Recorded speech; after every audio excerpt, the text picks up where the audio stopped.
Basé sur des événements réels, un garçon reçoit une bourse pour fréquenter une école dans une colonie isolée et mystérieuse, seulement pour découvrir les sombres horreurs qui s'y cachent. En 1989, au Chili, pendant les derniers mois de la dictature, Pablo se remet de blessures à la tête dans un hôpital au sein de la Colonia Dignidad. Fondée au début des années 1960 par un ancien médecin allemand et d'autres colons allemands ayant fui leur pays après la Seconde Guerre mondiale, la Colonia Dignidad est une colonie isolée et strictement contrôlée dans le sud du Chili. Réputée pour ses principes religieux stricts et son respect des traditions germaniques, la colonie gère également un hôpital et fournit de l'aide caritative aux communautés locales, se forgeant ainsi une réputation d'organisation bienveillante. Maintenant, elle ouvre une école pour les enfants chiliens et a choisi Pablo comme premier récipiendaire d'une bourse, impressionné par son talent exceptionnel en chant. À la grande joie de Pablo, son pasteur local arrive pour lui rendre visite.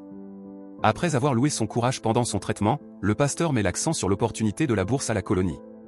Juste à ce moment-là, ils entendent un groupe de garçons répéter pour leur chorale. Pablo remarque combien ils chantent bizarrement, mais le pasteur rejette son commentaire, redirigeant l'attention sur les avantages de la bourse.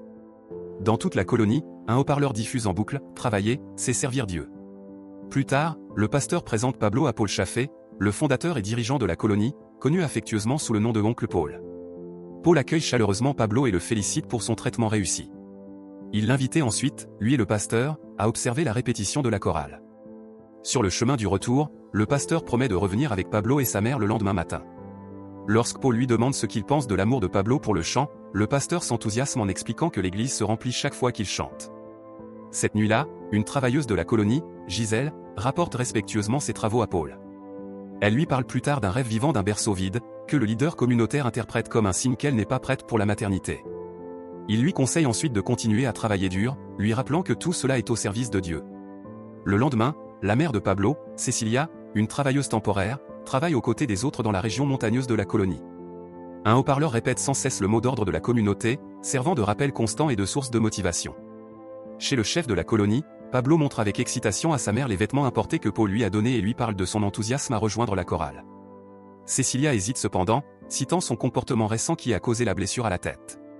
Offensé, Pablo lui reproche la manière dont il est devenu après qu'elle ait expulsé son père. Il insiste aussi pour dire qu'il préférerait écouter le pasteur, qui s'est occupé de lui. Lorsque Paul et le pasteur arrivent, Paul énumère les avantages que Pablo recevra dans la colonie, notamment l'éducation, la formation musicale et l'orientation spirituelle. Bien que reconnaissante, Cecilia fait remarquer que le pasteur s'occupe déjà de Pablo. En réponse, le leader souligne que ce qu'il offre est entièrement gratuit, le pasteur encourageant Cecilia à accepter. Paul et le pasteur partent ensuite pour laisser Cecilia réfléchir. Après réflexion, elle demande à Pablo s'il veut vraiment la bourse. Lorsqu'il confirme, elle lui fait promettre de bien se comporter, et il accepte. En le taquinant, elle pointe la télévision, notant qu'il pourra enfin en regarder une, tandis que Pablo montre avec enthousiasme du doigt le piano, disant qu'il apprendra aussi à en jouer. Maintenant laissé seul dans la maison de Paul, Pablo se détend un instant devant la télévision avant de se précipiter vers le piano. Quelques instants plus tard, le leader de la colonie entre avec un verre de lait chaud et tire une chaise. Il lui demande son expérience du chant à l'église, ce à quoi le garçon admet trouver la musique religieuse ennuyeuse. Encouragé, Paul invite Pablo à chanter n'importe quelle chanson qu'il aime. Pablo s'exécute avec enthousiasme, laissant le leader de la communauté visiblement impressionné. Plus tard, Gisèle accompagne Pablo dans les dortoirs. Alors qu'il défait ses affaires et prend ses repères dans son nouvel environnement, un membre de la chorale nommé Rudolf entre silencieusement dans la pièce. Désireux de se faire des amis, Pablo se présente et demande le nom de Rudolf. Jetant un coup d'œil prudent par la fenêtre et se baissant pour s'assurer qu'il n'est pas vu, Rudolf chuchote un avertissement, ils n'ont pas le droit de parler à l'intérieur.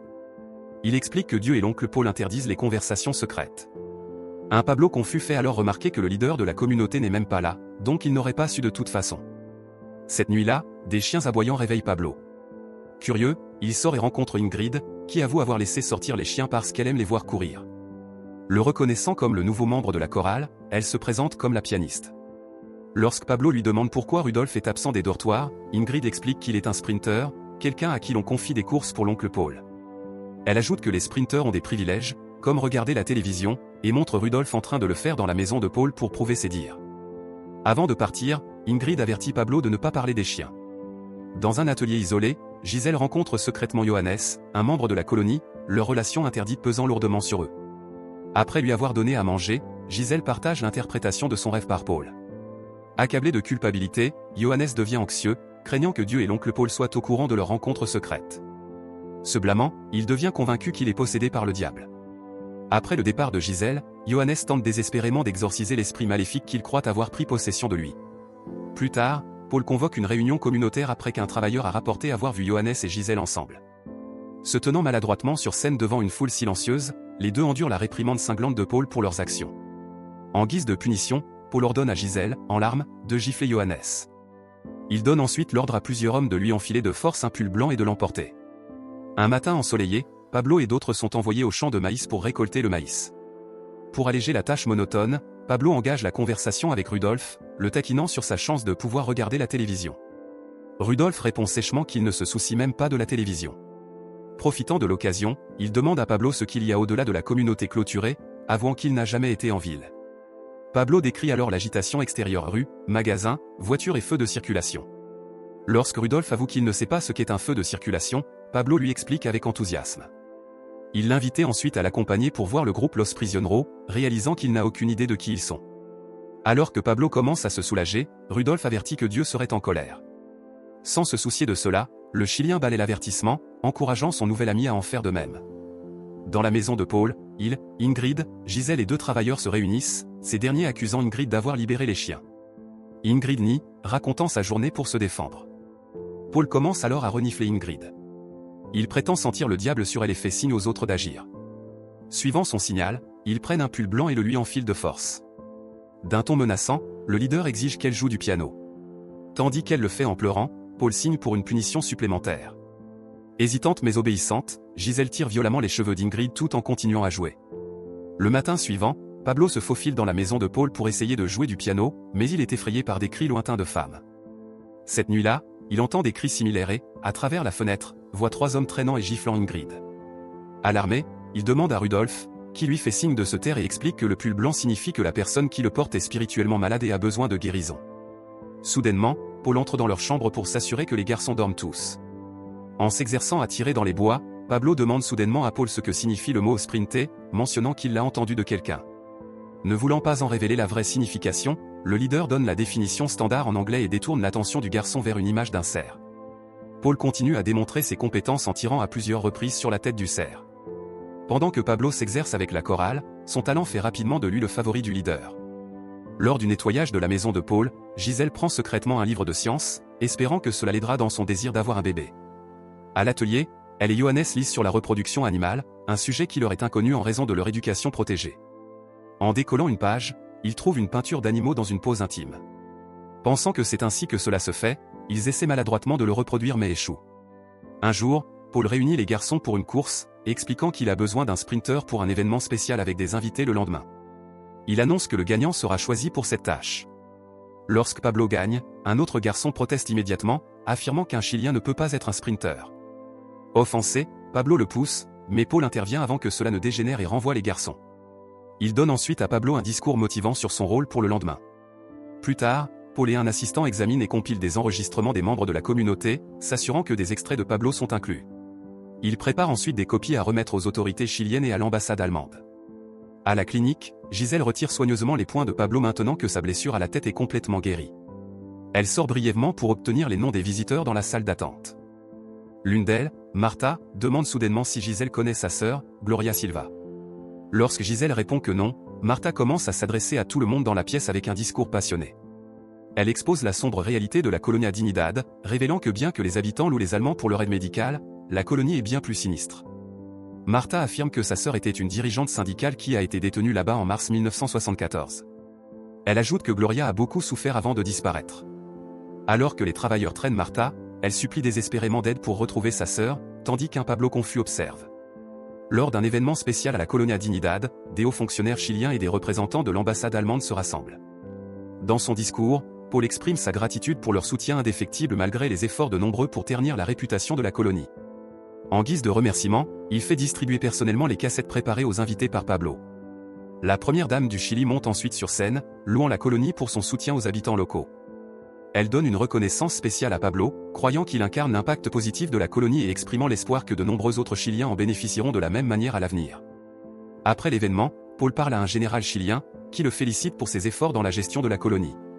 Paul lui remet ensuite un prospectus avec Gloria Silva. Après un bref coup d'œil, le général le rassure en disant qu'il n'y a rien à craindre. En réalité, La colonie collabore avec la dictature chilienne depuis les années 1970. En échange de la permission donnée à Paul et aux colons allemands de rester dans le pays, l'emplacement isolé de la colonie est devenu le couvert des activités clandestines du gouvernement, y compris la répression des dissidents comme Gloria Silva. Cette alliance a également permis à Paul d'échapper à l'expulsion vers l'Allemagne, où il est accusé de crimes odieux. De plus, ce partenariat lui permet de maintenir une autorité sans contrôle sur la colonie. Pendant que Rudolf regarde la télévision, Pablo l'observe secrètement depuis l'extérieur. Lorsque Rudolf l'éteint soudainement et se dirige vers une autre pièce, Pablo le suit. À sa grande surprise, il voit son ami dans la chambre de Paul, assis près de lui avec une expression terrifiée pendant que le leader de la colonie est allongé dans son lit. À l'insu de Pablo, quelqu'un enregistre secrètement chacun de ses mouvements. Le lendemain matin, Paul l'invitait chez lui.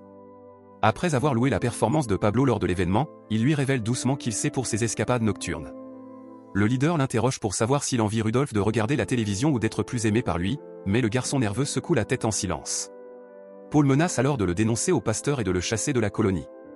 Lorsque Pablo nie avoir fait quoi que ce soit de mal, le leader le met en garde contre l'envie et le fait de garder des secrets, ajoutant que la désobéissance le conduira sur le même chemin que son père délinquant. Finalement, cependant, le leader de la colonie permet au garçon de rester. Une nuit, poussé par le désespoir d'avoir un enfant, Gisèle et Johannes volent un bébé à l'hôpital de la colonie. Le matin suivant, Gisèle, avec Pablo à ses côtés, se précipite vers une rivière voisine où plusieurs hommes ont trouvé Ingrid inconsciente. Apparemment, elle avait tenté de fuir la colonie en traversant la rivière mais s'était écrasée contre les rochers. Après avoir chargé Ingrid dans l'ambulance, Gisèle dit solennellement à Pablo que la désobéissance est une maladie grave aux conséquences dévastatrices. Cette nuit-là, Pablo sort en cachette de sa chambre après avoir repéré Gisèle. Curieux de savoir où elle va, il décide de la suivre. À son grand étonnement, il trouve plus tard Gisèle et Johannes sur scène sous des lumières tamisées. Il y a une télévision devant eux qui diffuse un enregistrement de leur acte intime dans l'atelier. Après la fin du clip, Paul les réprimande sévèrement, non seulement pour leurs actions, mais aussi pour avoir volé un bébé. Il leur ordonne ensuite de se déshabiller. À travers des larmes, le couple obéit à contre-séhur. En braquant une lampe de poche sur leurs formes exposées, Paul les réprimande, déclarant que des pécheurs comme eux ne mériteront jamais d'avoir un enfant. Submergé par l'émotion, Gisèle commence à crier sur Johannes. Le leader allume ensuite calmement les lumières, révélant que les autres travailleurs les regardaient en silence depuis le fond. Horrifié, Pablo se retourne et s'enfuit de la zone. Le jour de Noël, tous les enfants sont convoqués dans la salle principale. Après un tour de chant, Paul présente un homme déguisé en Père Noël, qui apparaît brièvement avant d'être remplacé par quelqu'un dans un costume de Krampus. La vue du démon de Noël terrifie les enfants alors que Krampus grogne et rôde de manière menaçante. Soudainement, Krampus saisit un garçon, le traînant devant. Le reniflant à la manière habituelle de Paul pour détecter les mauvais esprits, le garçon est tellement effrayé qu'il se fait dessus. Krampus se tourne ensuite vers Pablo. Bien qu'il tente d'apparaître brave, une lueur de peur traverse son visage alors qu'il grimace sous le regard du démon. Tandis que les enfants pleurent de peur, Paul congédie l'homme dans le costume de Krampus. Il rassure ensuite les enfants, leur disant que tant qu'ils sont obéissants et ont une conscience claire, ils n'ont rien à craindre. Pendant ce temps, l'homme dans le costume de Krampus retire son masque. C'est Johannes, son visage lourd de culpabilité alors qu'il fixe silencieusement le masque. En faisant de l'exercice physique, Pablo se bat avec un autre garçon. Lorsque Paul lui rappelle que les sprinteurs ne devraient pas se comporter ainsi, le garçon chilien rétorque qu'il ne veut plus en être un. Remarquant la mauvaise humeur de Pablo, le leader ordonne aux autres garçons de le chatouiller comme une sorte de punition. Ensuite, il avertit Pablo de reconsidérer ses actions, ajoutant que c'est sa dernière chance avant qu'il n'informe sa mère. Cette nuit-là, Paul emmène Pablo dans sa chambre et lui offre un cadeau, promettant qu'il pourra désormais regarder la télévision ici quand il le souhaite. Cependant, lorsque Pablo semble mal à l'aise, Paul s'énerve brusquement. Pablo découvre alors le véritable rôle d'un sprinter. Le lendemain matin, Gisèle, le visage marqué par l'inquiétude, raccompagne silencieusement Pablo dans le dortoir. Une vie entière passée sous l'autorité du leader de la colonie lui a permis de comprendre ce que le garçon a enduré la nuit précédente. Lorsque Rudolf interroge Pablo sur son expérience, le garçon, encore traumatisé, peine à répondre. Rudolf avoue qu'il n'a pas aimé sa propre expérience non plus mais d'y croire aux paroles du leader, qui affirme que cela garantira leur place au paradis. Après un moment de silence, Pablo déclare fermement son intention de quitter la colonie. Quand Rudolf l'avertit qu'il sera attrapé, Pablo répond avec assurance qu'il peut traverser la rivière et l'encourage à le suivre. Inquiet, Rudolf insiste sur le fait que Dieu informera Paul de leur plan. Cependant, le jeune Chilien rétorque avec défiance qu'il ne croit plus en Dieu, ayant compris la véritable nature de Paul. Déchiré, Rudolf commence à chanter un hymne religieux, en proie au doute face au plan de Pablo. Cette nuit-là, Paul entre dans le dortoir et s'assied à côté de Pablo. Il reconnaît calmement qu'il sait que le garçon est éveillé et avoue qu'il ne peut pas dormir non plus. Comprenant l'implication de Paul, Pablo affirme qu'il ne veut plus être un sprinter et qu'il partira. Surpris, Paul choisit néanmoins de ne pas intervenir pour l'instant. Avant l'aube, Pablo se dirige vers la rivière, déterminé à s'enfuir. Cependant, une voiture s'arrête brusquement à côté de lui. Réalisant qu'ils ne le laisseront pas s'échapper, il se met à courir, mais est rapidement capturé par les hommes de Paul. Plus tard dans la journée, alors que Pablo est inconscient sur son lit, Gisèle lui injecte à contre-ségur une substance destinée à paralyser temporairement son corps. Un peu plus tard, Gisèle rencontre la mère de Pablo, Cecilia, et son pasteur local. L'un des hommes de Paul est également présent pour s'assurer que l'ouvrière suit le récit convenu. Gisèle affirme que Pablo est tombé gravement malade et qu'aucun traitement ne pouvait le sauver. Alarmée, Cecilia exige de voir son fils. L'ouvrière explique alors que la maladie du garçon a provoqué des hallucinations, entraînant un accident mortel à la rivière. Peu convaincue, Cecilia se lève et insiste pour voir Pablo.